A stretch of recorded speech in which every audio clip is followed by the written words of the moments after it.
Shalom saudara-saudara yang kekasih dalam Kristus Yesus. Salam sejahtera untuk kita semuanya. Salam sehat. Jumpa lagi dengan saya dalam renungan penyejuk iman hari ini. Namun sebelumnya kita akan mengawalinya dengan berdoa. Mari kita berdoa. Damai sejahtera Allah yang melampaui segala akal dan pikiran manusia, itulah kiranya yang memelihara hati dan pikiran saudara-saudari di dalam Kristus Yesus Tuhan kita. Amin. Saudara-saudara yang kekasih, hari ini saya mengajak kita untuk bersama-sama merenungkan satu tema tentang malapetaka, dari manakah datangnya. Firman Tuhan dalam kitab Yeremia pasal yang ke-26 ayat yang ke-13 berkata demikian. Oleh sebab itu, perbaikilah tingkah langkahmu dan perbuatanmu, dan dengarkanlah suara Tuhan Allahmu, sehingga Tuhan menyesal akan malapetaka yang diancamkannya atas kamu. Saudara-saudara yang kekasih, pada awal merebaknya COVID-19, ada banyak asumsi yang mereka-reka mengapa pandemi ini terjadi. Saling menyalahkan dan berusaha mencari kambing hitam juga dilakukan oleh beberapa orang. Bahkan ada orang-orang tertentu yang mengatakan bahwa ini adalah hukuman Tuhan atas umat manusia yang sudah semakin hidup dalam dosa. Ada juga yang mengatakan bahwa hari kedatangan Tuhan sudah dekat. Sehingga ada yang mengatakan bahwa ini merupakan salah satu tanda-tanda akhir zaman. Saudara-saudara yang kekasih, malapetaka dari manakah datangnya? Benarkah Tuhan yang memberikan atau mendatangkan malapetaka? Memang berulang kali kitab para nabi menubuatkan malapetaka yang akan datang terhadap umat Allah. Tetapi mari kita cermati, siapakah sesungguhnya yang mendatangkan malapetaka terhadap dunia ini atau terhadap diri kita sendiri. Nabi Yesaya mengatakan, celakalah orang fasik, malapetaka akan menimpanya, sebab mereka akan diperlakukan menurut perbuatannya sendiri. Selanjutnya Nabi Yeremia juga berkata, bukankah engkau sendiri yang menimpakan ini ke atas dirimu? Oleh karena engkau meninggalkan Tuhan Allahmu ketika Ia menuntun engkau di jalan, maka kejahatanmu akan menghajar engkau dan kemurtadanmu akan menyiksa engkau. Oleh sebab itu, firman Tuhan hari ini yang sudah kita bacakan tadi mengatakan, perbaikilah tingkah langkahmu dan perbuatanmu, dan dengarkanlah suara Tuhan Allahmu, sehingga Tuhan menyesal akan malapetaka yang diancamkannya atas kamu. Saudara-saudara yang dikasihi oleh Tuhan kita Yesus Kristus, sering sekali ada orang yang menasihati kita tentang malapetaka yang mungkin terjadi apabila kita melakukan sesuatu atau mengatakan sesuatu. Contohnya, pada masa pandemik ini, banyak sekali orang yang terpapar COVID-19 karena dia tidak menaati nasihat atau aturan pemerintah, perintah dari pemerintah untuk melakukan protokol kesehatan, untuk stay at home. Mereka mengeraskan hatinya dan menganggap bahwa dirinya kebal terhadap virus tersebut. Tetapi lihat akhirnya dia merugikan dirinya sendiri dan juga merugikan orang lain.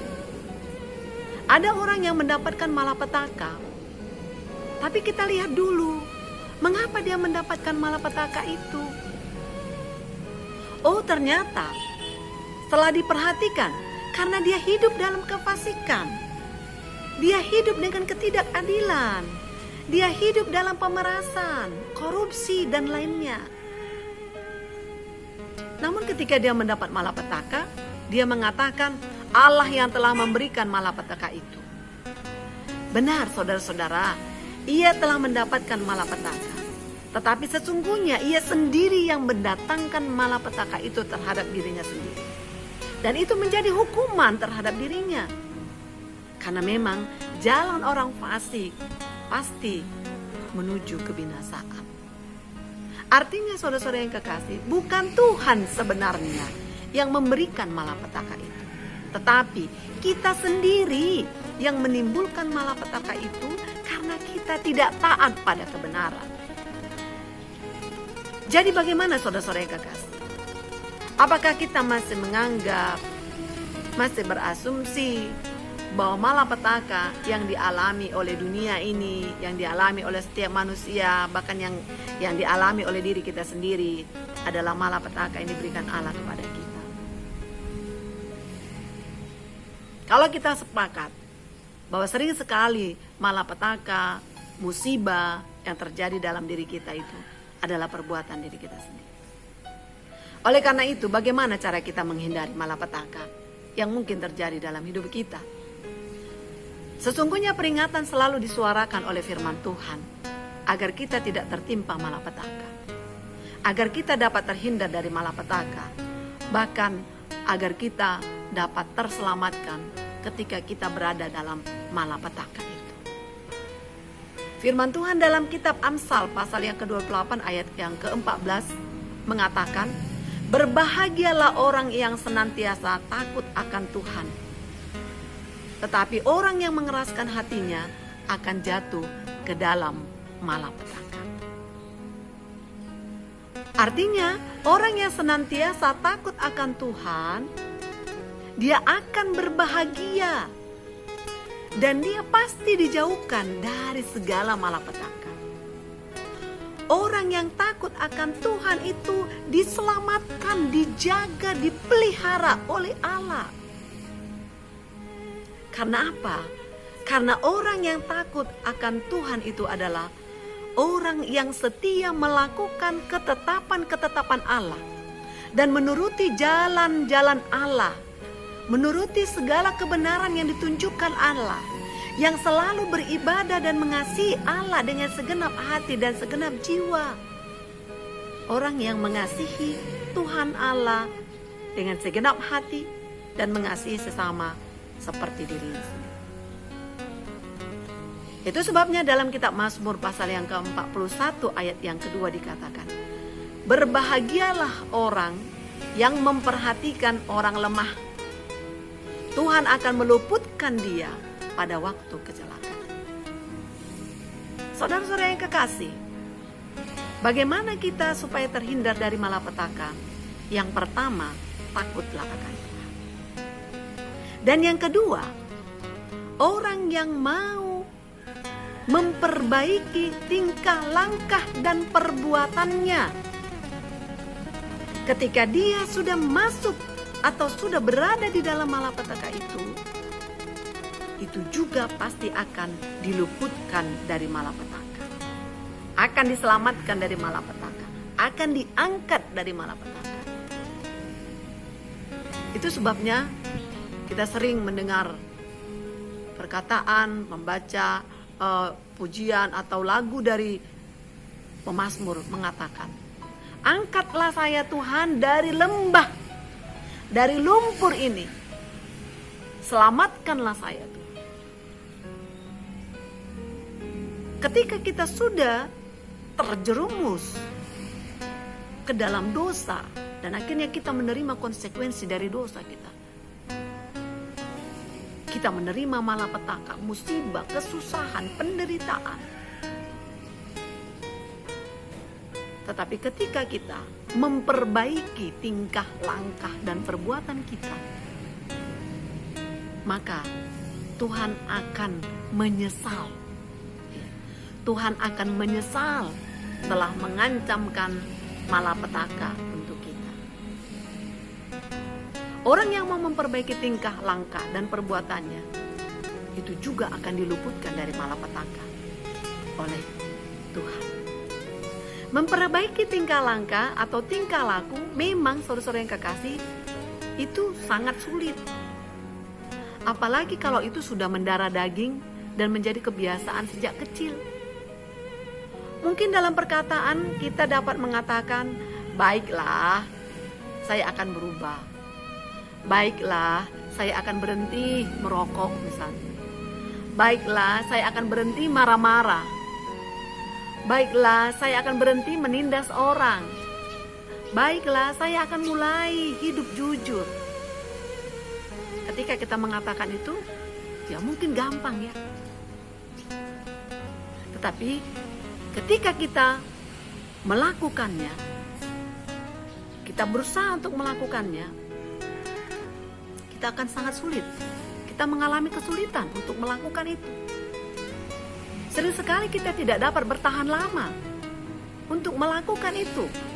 Tingkah laku, tingkah langkah, perbuatan yang sudah kita perbaiki itu, kita tidak bertahan lama. Mungkin 1 hari, 2 hari, atau 3 hari kita bisa bertahan dalam sikap perbuatan yang baru itu, yang diperbaiki. Tapi setelah itu, kita kembali lagi pada tingkah laku yang lama. Bahkan, ironisnya, semakin parah lagi. Itulah sebabnya saudara-saudara yang kekasih, diperlukan kesetiaan untuk terus mendengarkan suara Tuhan. Diperlukan kesetiaan untuk terus mendengarkan firman Tuhan. Kitab 2 Timotius 3 ayat 16 memberitahukan dengan jelas kepada kita bahwa hanya firman Tuhan sajalah yang dapat mengajar, yang dapat menyatakan kesalahan, yang dapat memperbaiki kelakuan dan mendidik orang dalam kebenaran. Hanya firman Tuhan saja yang dapat melakukan itu. Oleh karena itu, saudara-saudara yang kekasih, jangan kira kalau saudara aman dalam kefasikan dan ketidakadilan, serta dalam tingkah langkah dan perbuatan yang tidak benar yang sedang saudara lakukan sekarang, itu berarti bahwa saudara sedang terluput dari malapetaka. Saudara-saudara yang kekasih, Allah penuh kuasa, ingat itu. Dan Allah memperhatikan segala sesuatu yang kita lakukan. Tuhan Allah tidak pernah tidur sehingga ada yang tidak Dia ketahui. Tidak, saudara. Peringatan sudah disampaikan lewat firman-Nya. Dan saatnya saudara akan terjerat dengan jaring kebinasaan yang sudah saudara buat sendiri, kalau saudara tidak memperbaiki tingkah laku dan perbuatan saudara.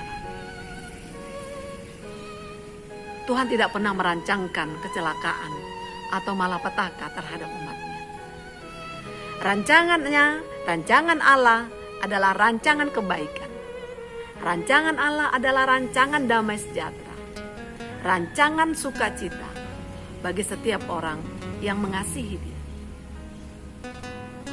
Walau terkadang kita seperti domba yang tersesat, terkadang kita hidup dengan kemauan diri kita sendiri, kita tersesat dalam kebilaunya kehidupan ini. Oleh karena itu, ketika kita mendengarkan renungan ini, saudara yang kekasih, janganlah keraskan hati. Berbaliklah, perbaikilah tingkah langkahmu, perbaikilah tingkah lakumu, tingkah laku dan perbuatanmu, dan dengarkan suara Tuhan. Mari kita datang kepada Tuhan, sehingga hati Tuhan berbalik dan mengampuni segala tingkah laku dan perbuatan kita. Mari kita datang kepada Tuhan, memohon pengampunan daripadanya, maka Dia akan menyesalkan setiap rancangan yang tidak baik dalam kehidupan kita. Dia akan mengubahkan itu menjadi rancangan sukacita dalam hidup kita. Tuhan Yesus memberkati. Amin. Mari kita berdoa. Anugerah Tuhan kita Yesus Kristus, kasih setia Allah Bapa, dan persekutuan dengan Roh Kudus, itulah yang memberkati dan menyertai engkau hari ini, esok, dan sampai selama-lamanya. Amin. Demikianlah renungan penyejuk iman kita hari ini. Sampai jumpa pada renungan berikutnya. Tuhan Yesus memberkati. Shalom.